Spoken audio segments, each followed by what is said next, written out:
I sent $6,200 on my sister's baby shower. Later, my son accidentally played a recording.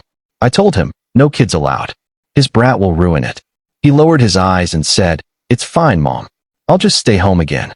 I kissed his head, made one quiet call, and turned off my phone. By morning, 61 missed calls lit up my screen. The $6,200 hit my sister's account. The same afternoon, she sent me the Pinterest board titled Evelyn's Baby Shower Aesthetic. I remember because I was at the DMV when I transferred it. I had my headphones in, a screaming toddler behind me, and Claire's text popping up over and over, photos of floral centerpieces, gold-rimmed plates, and a 3-tier cake that looked more like a wedding dessert than something for a backyard shower. She ended it with a heart emoji, and "Can you handle this part?" followed by a Venmo request. "No, please. No. Is that okay?" Just a digital invoice for $6,000 and change. I didn't ask questions. I sent it. It was her first baby, and she always said she wanted me involved. I figured this was her way of showing that. I'd helped her with things before college tuition once when our parents couldn't rent a couple of times. And honestly, I didn't mind. I had the money. I just thought family helped family. 2 days before the baby shower, I was making dinner. And Tyler, my 11-year-old, was curled up on the couch with my phone. He likes messing around with GarageBand and sometimes records little songs or animal noises. So, when he said, "Mom, who's Hannah?" I didn't think anything of it. I thought maybe he found a random voice memo. He handed me the phone and said nothing else. Just got up and went to his room. I hit play. Claire's voice clear and sharp. "Make sure to tell Emily no kids. I know she'll ask. Her brat will ruin it." "I'm serious. Tell her," then laughter. Another woman chimed in. "Hannah, I think I will. Honestly, I don't even know why she'd bring him. He's so much Claire again, right? I don't want to spend the whole shower telling him to stop touching things. This needs to be elegant." That word elegant, like my son, my sweet, kind, neurodivergent little boy who never says a mean thing to anyone, would single-handedly destroy the aesthetic of her penny wall. I stood there for maybe 30 seconds before I walked to his room. He was sketching a dog in a superhero cape. I sat next to him and asked if he was okay. He didn't answer right away. Just said, eventually, "It's fine, Mom. I'll just stay home again." It wasn't the first time. Birthday parties, holidays, group photos. He was cropped out of. I'd seen it. Of course I had. But I kept telling myself they just didn't understand him. That maybe someday they try harder. I kissed his head, told him I'd be right back, and went into the kitchen, called the vendor Claire booked for the garden brunch because guess whose name was on the contract, made a few adjustments quietly. Then I turned off my phone. When I turned it back on the next morning, it almost froze. 61 missed calls. Voicemails piling up, texts flooding in from Claire, my mom, my dad, even people I didn't recognize. One from a number I hadn't saved. "You're seriously sick. She's pregnant." Apparently, the baby shower didn't go quite as planned. Good. They started calling the minute the sun came up. By 7 a.m., it was nonstop. Texts, voicemails, Facebook messages, even a few emails. Claire's first voicemail was mostly her crying.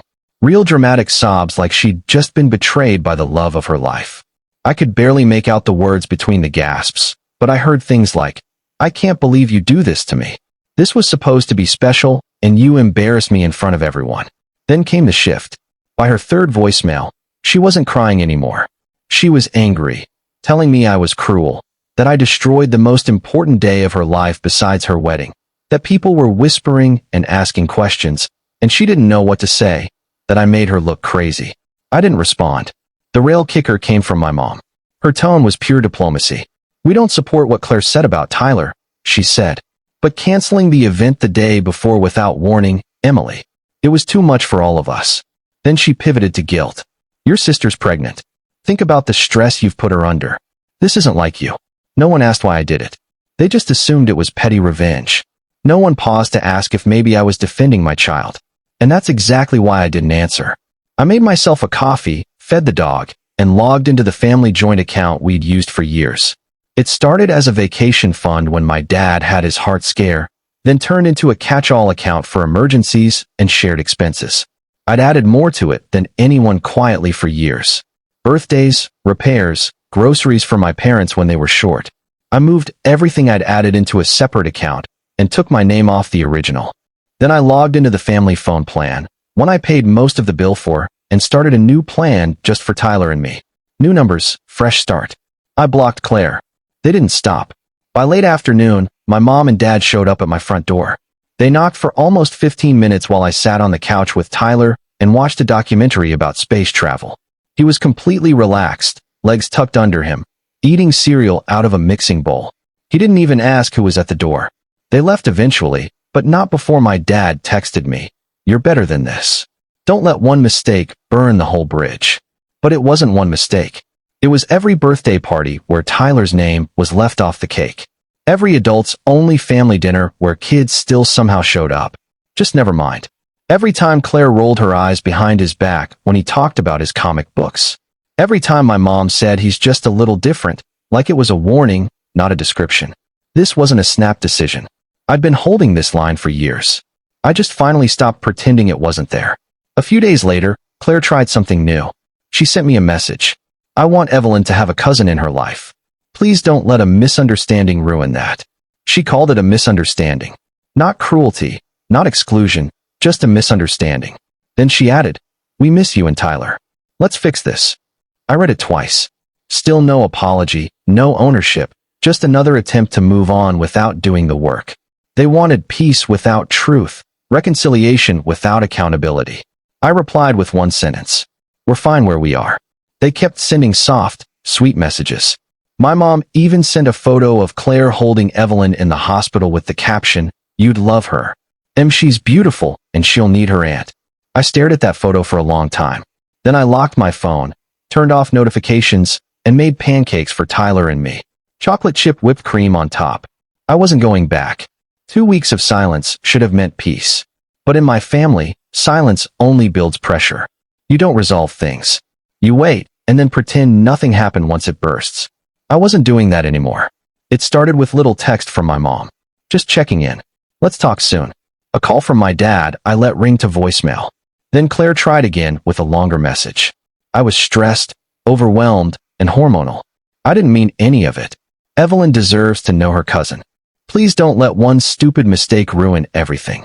Still no actual apology, just excuses disguised as compassion. Then my mom dropped off a letter, an actual envelope with my name in her handwriting, like I was being invited to a middle school recital. Inside was a pastel card with gold trim and soft script. "Please join us in celebrating Evelyn's arrival. A private welcome brunch for family and close friends." Dot on the back. "Sunday at noon. Claire's house. Dress code garden casual." I flipped it over. No mention of Tyler. I texted my mom. "Is this kid friendly or another elegant event?" She replied instantly. "Don't be like that. Of course, Tyler is invited." And no specifics, no age note. Just another vague reassurance like always. Later that night, Tyler saw the envelope. He looked at it for a second, then asked, "Am I allowed to go to this one?" I asked if he wanted to. He shrugged. "I just don't want you to be alone." I didn't sleep much. Something about it felt off, like the whole thing wasn't what it seemed. I wasn't even sure why I was considering showing up, but I didn't want Claire to control the story. I'd given them enough silence already. Letting them write the narrative without me wasn't an option anymore. Then around 10:40 p.m., I got a message from someone unexpected, Claire's old college roommate. We hadn't spoken in over a year, but I guess she was still on the baby brunch invite list. The message was short. "Hey, you didn't hear this from me, but there's a sign at the brunch entrance that says, 'No kids under 12, please.' Just thought you'd want to know." He sent a photo with it. It was taken at night, but there it was. An easel sign next to the balloon arch with big block letters. "No children under 12. Thank you for understanding. Tyler is 11. That was all I needed that I didn't reply. I didn't call. I just closed the message and packed a small overnight bat at T7:30. The next morning, I told Tyler we were going on a surprise trip. We drove 2 hours to a town he'd never been to, rented a little Airbnb above a bakery, got donuts for breakfast, wandered through local shops, then hit a museum with a temporary dinosaur exhibit. Tyler lit up. I hadn't seen him that animated in weeks that we stayed overnight. I turned my phone off for the full 36 hours. When I finally turned it back on the next evening, my screen exploded. Over 100 messages, voicemails, texts, group chats, even Facebook tags. The first thing I saw was a live video from the brunch. Claire was standing in her backyard in a pale yellow dress holding Evelyn like she was the Virgin Mary. Soft music played while guests circled around her. "I know not everyone could be here today," she said, choking up a little, "but I just want to say I forgive. I forgive the hurt, the anger, the silence, because I know we're all doing our best." People nodded. Someone even said, "You're so strong." Then she added, "Family doesn't abandon each other. Not over a misunderstanding, especially when there's a child involved." Applause. Claire had turned my silence into her redemption arc, but the worst part wasn't her speech. It came later in another video posted by one of her friends. Hannah holding a mimosa standing with two other women. "Honestly, Tyler's probably better off not being here. It's a lot. I mean, it's a baby brunch, not a daycare." They laughed. That video was deleted within the hour, but not before Sasha sent it to me. I watched it twice, saved it, didn't say a word. That night, my mom texted, "Claire really tried. It was beautiful. I wish you'd been there." Then another. "She still wants to make things right. She even said she wants Tyler to meet Evelyn soon." I stared at the screen, realizing they still didn't get it. They thought this was a standoff, like we were waiting to see who would cave first. But it wasn't that. They didn't realize I wasn't playing anymore. After the second video, I didn't feel anger. Not anymore. It was something colder, quieter, like standing in the hallway of a house that used to be yours, realizing all your things had already been moved out while you were still deciding whether or not to stay. That video, the one with Hannah and her mimosa, spread faster than Claire expected. Sasha told me someone screen recorded it and shared it in a local moms group with the caption, "This is what neurodivergent kids are up against." Shameful. By Monday, Claire's Instagram comments were limited. Claire's Pinterest board for Evelyn's nursery was gone.